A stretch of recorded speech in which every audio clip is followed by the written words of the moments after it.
Today, I want to take a look at a game that really doesn't need any introduction.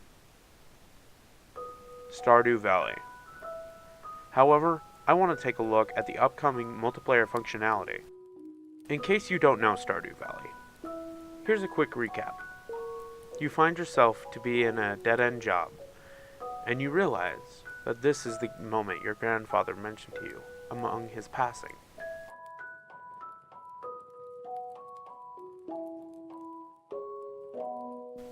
So you pack up everything and head to the farm, where it just so happens to be right outside a small village community. After arriving and meeting the mayor and seeing the condition of the farm, you're left with anything you want to do. You have basic tools, basic starter seeds, and a couple of basic objectives just to get you out and really into the world of this game. How you tackle it is completely up to you. There's work to do on the farm, people to talk to, things to mine, and places to discover. Only you truly dictate what you want to do. Now, what if I told you you could share that experience with a friend? Sold? I was too. When I was first introduced to Stardew, I found it really interesting, but I quickly found myself wishing I could have been playing with another person for a couple of reasons that I'm going to list now. So when you connect to your friend, you are called a hired farmhand, and you live right next door to your friend in an identical house. The game still feels like it needs to be adjusted for multiplayer a little bit better than it is right now. The game is still running with the basic single-player amounts and currencies that you would use if you were playing single-player. But when you add more players into the mix, this turns the game much faster paced and almost, for some, from what my friend said, very unenjoyable, as there's not really a challenge to how you go about your day. You can just instantly lock into a routine. You don't have to vary it up because you have to do this thing or that thing. And this can be fixed with a couple of basic changes, like getting more exhaustion from doing things depending on the amount of players in the world, to even the amount of players equaling it now costing more, but not less exhaustion, which I think would be the preferred way to do this. The game offers the ability to move items around on the farm and truly make it your own, as well as adding more items for more productivity on the farm. I really feel like this could be more fleshed out in the multiplayer space of the game. Something like the placement of a chicken coop, for example, or even a silo. These things should be decided upon by the entire server of people. And as of right now, it's all up to the main owner, to which I think that's a bad idea and a bad call.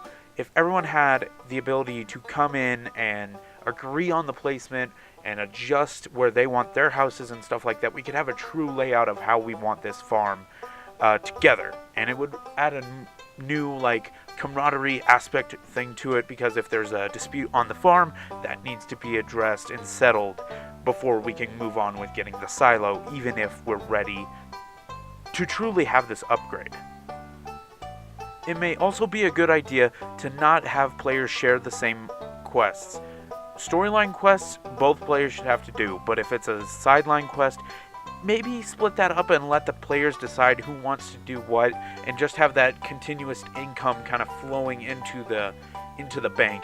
It's not the greatest thing for players, as we're contradicting ourselves here, as that'll make the game go faster, but I feel like it's a good idea just because then you won't be reaping double the rewards for the missions, and you don't do that anyway, so it just seems kind of pointless in my personal opinion. And while I got you here, I might as well throw in just a couple of smaller tweaks as well. First off, being able to change the name of the farm at will would be pretty useful, especially if someone named it a joke and then we're like, we actually would like to take this serious, can you please change it? Also, giving all the players the pets they want based off their preferences would be a welcome change in my personal opinion as well. The game already works amazingly in multiplayer. I've sunk so many hours with my friend Aiden into this game since it has gotten the multiplayer functionality with the beta on Steam, and I just recently got married as a farmer in the game with my friend, and it was just so... I didn't get married to my friend, but I got married in the same game as my... Anyway, I personally just love the game, and I can't wait to continue to see it succeed. It's going to have a great runtime long into the future, I feel, and I just can't wait to see what else comes. Personally, I say go pick it up. It recently just came out on Nintendo Switch, and it's got a breath of fresh air on Nintendo Switch, so go out there, pick it up, and enjoy it. Wait for multiplayer because it's coming soon, and really enjoy your experience with the game. My name has been Terrell, and I'll see you guys next time. I would just love to take a quick second to thank Funky Shepherd Productions for the artwork, for the channel art, for everything, as well as welcome Matthew to the channel. See you guys next time.